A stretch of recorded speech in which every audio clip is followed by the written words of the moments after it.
Guys, it's no longer news that there is a huge shortage of labor in occupations across the world and especially Canada.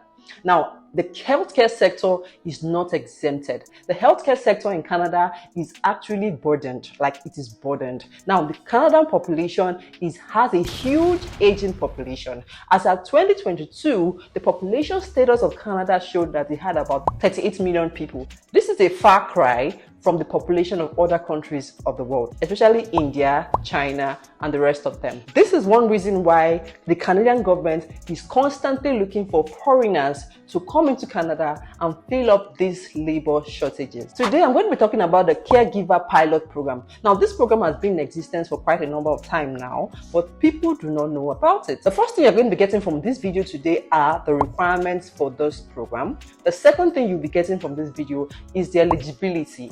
What makes you eligible for this program? The third thing you're going to be getting from this video is who can come with you on this program. The fourth thing you're going to be getting from this video today is the process associated with this program. The fifth thing you'll be learning from this video today is the cost associated with this program.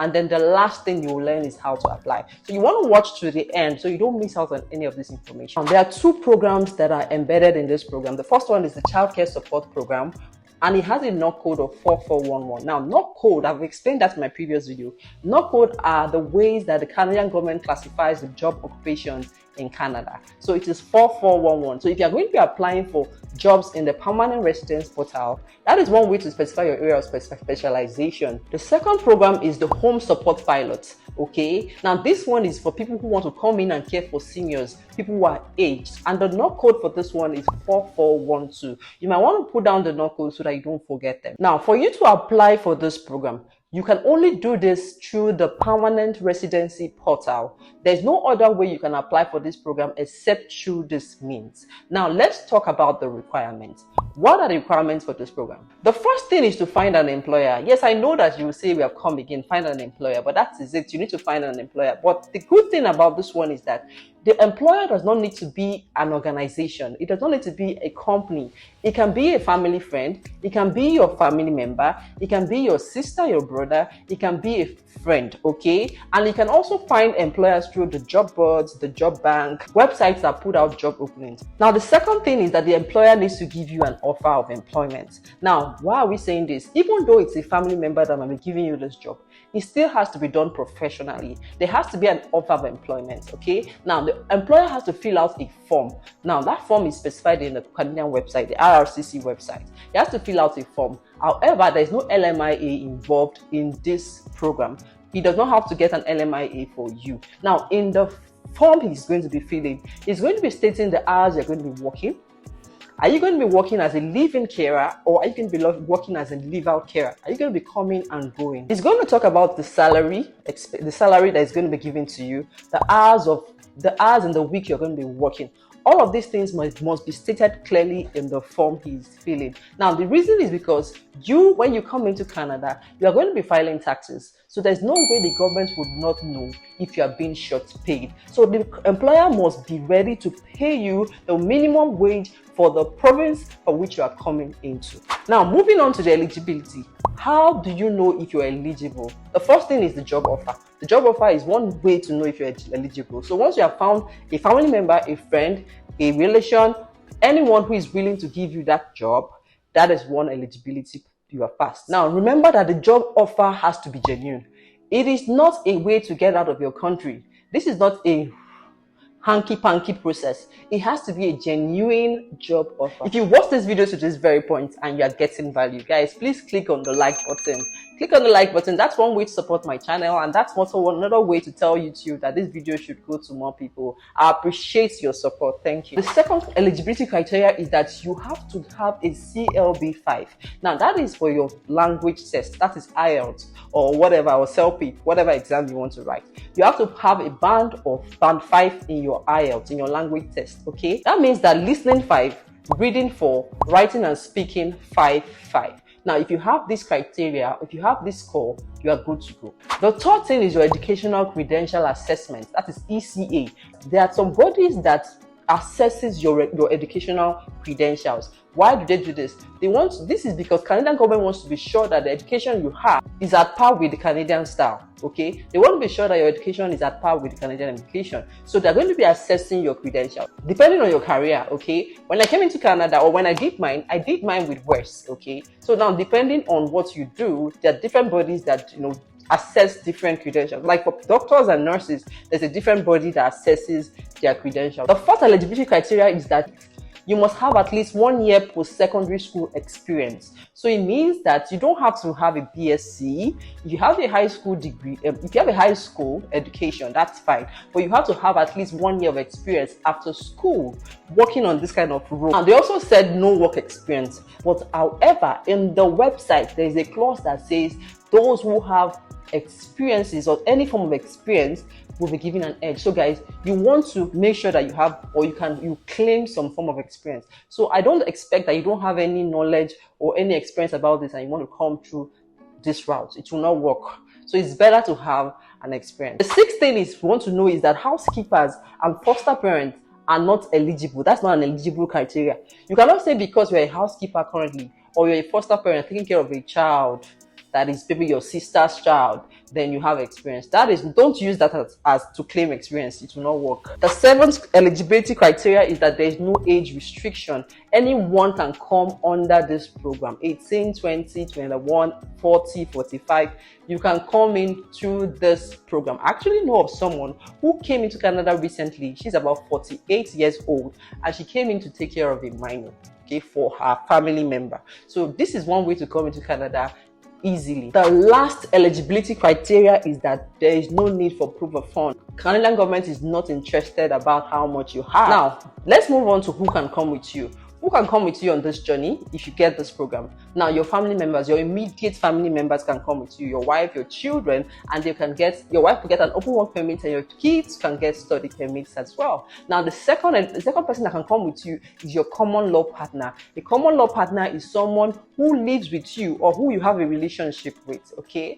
That person can also come with you under this program. Now, what's the process involved? The first process is there has to be an employer. That's the first process. The second process is that there has to be a job offer. The third process is that you're going to be applying for your permanent residency alongside your work permit. Now, when you apply for the permanent residency and you meet the criteria for the permanent residency, you will be given a 3 years work permit, okay, which you can use to come into Canada and start working. Now, the processing time for the visa is between 1 year. What this means is that when you put in your visa application, okay, the timeline for processing takes about 1 year. So it's between 1 year, it does not exceed 1 year.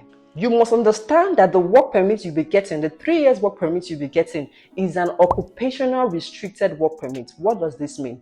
An occupational restricted work permit means that even though you can work for any other employer, you cannot work outside the occupation. Now, this work permit you'll be getting is not a closed work permit. Okay, you can come into Canada, work for your employer, and if after 3 months, 4 months, you don't find it comfortable working for that person anymore, you can say you can leave your employer and look for another role. Now, the only thing is that you cannot work in banking, you cannot work in the supermarket, you cannot work in customer service, you cannot work in an IT firm. You can only work as a caregiver. So it's an occupational restricted visa.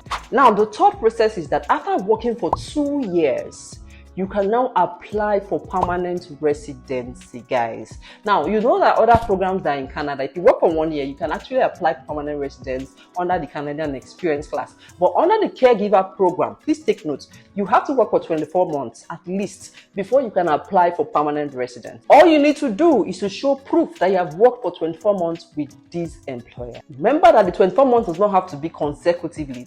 If you left your employer within the 24 months and you had about 2 months or 3 months of looking for a job and then you got another job. Say you worked with one employer for 1 year. You had 3 months and then you worked for another employer for another 1 year. That is 24 months plus 3 months. That is 25 months. Now remember that you work for 25 months. You can prove that you work for 24 months, okay? As long as it is within the 3 years work permit, you are qualified. So your work experience of 24 months does not have to be stretched. It can be broken down as you go. The last process is that you might be asked to do another medicals. Now, but before you came into Canada, you must have done medicals, okay? But medicals last for 1 year and you work for 2 years. So you'll be asked to do another medicals. And then when you pass the medicals, you can now be given a permanent residence. Now, guys, let's talk about the costs associated with this program.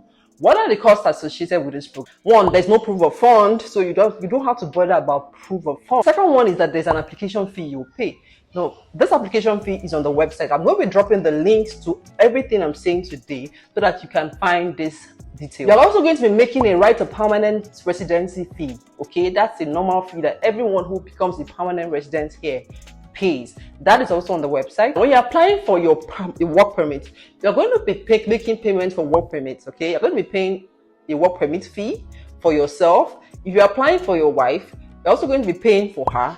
And if there's a study permit for your kids, you're going to be making payment for study payments as well. The fifth cost that's associated with this program is your medicals. At the beginning, before you come into Canada, you have to do medicals. So you're going to be paying for the medical. The sixth cost is police report fee. You'll be paying for police reports in your country. This is to ascertain that you don't have any criminal record of any sort. Now, I want to give you guys one strategy of how to get jobs. Now, in my last video, I showed you 2 legit companies where you can find, recruiters, people that can recruit you, people that are looking for caregivers from outside of Canada for people in Canada. Okay, I've already talked about that in the video. If you've not seen that video, you can find it here.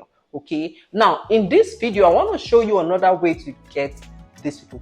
CanadianNanny.ca. Now I'm going to walk you through how you can get people who are looking for nannies to sponsor. Now watch this. The first thing you want to do is go to CanadianNanny.ca. So you click on it and then it takes you to the website. And then when you go into the website, now I've already done all the registration, so that's why it's not taking me through the process one after the other. So the first thing you need to do is create an account. You want to create an account. After creating your account, it's going to ask you for certain information that you're going to fill. You'll find, do you want a nanny job or are you seeking a nanny? So you are the one looking for the nanny job. So you click on seeking a nanny job and then you proceed. Anything he asks you, you keep filling it until you get to this point. Now, when you get here, you want to click on jobs. When we click on jobs, because I am located in Calgary, now this is taking my address, so it's limiting me to 366 jobs. Now these are only jobs found in Calgary, nanny jobs that are found in Calgary. For you, you're going to be doing the whole of Canada, so you don't have a restriction. For me, it picked my address when I was filling this, and that's why it's showing me 366. So for you, you have a bigger, wide variety of the wide number of people looking for nannies. Okay, so now when you click on this, these are 366 jobs found in Calgary, right? Now this is not what we're looking for. We're looking for people who are ready to give sponsorship for people who are outside the country, but that is what you are looking for. You go to your filters, you scroll down to the part where you find sponsorship. Now you can see that there are 16 people who are willing to sponsor nannies in Calgary where I stay. So when I click on sponsorship, it brings out the 16 people for us. Now this is the first person we'll find here. This person is willing to offer $18 per hour. This other person, Sylvia L, is willing to offer $20 per hour. So let's just look at Sylvia and see what her requirements are. She says she needs experienced nanny wanted in Calgary, $20 per hour, great opportunity for a loving family. Hi, I'm Sylvia. We are a family in Calgary, Alberta, and I'm looking to hire a part-time live out nanny, meaning you'll be living out.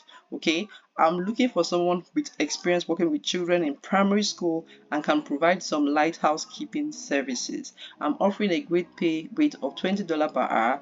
If you think you have the right skills and experience with this role, please get in touch. Message me if you're interested in this excellent opportunity and we can get the ball rolling. Thank you for your time. So all you need to do is click on the message button and then send Sylvia a message. Now once she gets the message, you guys can start the negotiation. Now one thing I want you to understand is that for this particular people who are giving sponsorship, everything that has to do with your visa, every charge, all the fees I mentioned in this video will be borne by the person who is bringing you in, so you have nothing to worry about. But for some people, there might be some people who will say you will take care of some fees and they will take care of some fees. So in case you don't have family members in Canada who can help you out to come in through this way, you can use this website to meet or reach out to people who are willing to sponsor people for nanny jobs. One interesting thing that I want you to know is that the Filipinos use this strategy a lot to bring in a lot of their people. If you come into Canada, you find a lot of Filipinos, and this is one way they are able to help their people come into Canada. Now, they get their family members, their relations, their relatives to come into Canada through this caregiver route. Now, but a lot of African countries, we don't do these things, okay? But I'm telling you how these people bring in their people into the country. So you might want to explore this. They use this approach to help them, ease off the stress of working and taking care of their children. So it's a win-win for them, and it's also a win-win for the nanny who is able to come into the country without spending so much money. Guys, I hope you've gotten value from this video, and I hope that this video would help you land your dream job of coming into Canada and working as a caregiver. In case you have not seen my video where I showed 2 legit companies that are recruiting for caregivers into Canada from outside of Canada, you might want to watch the video next.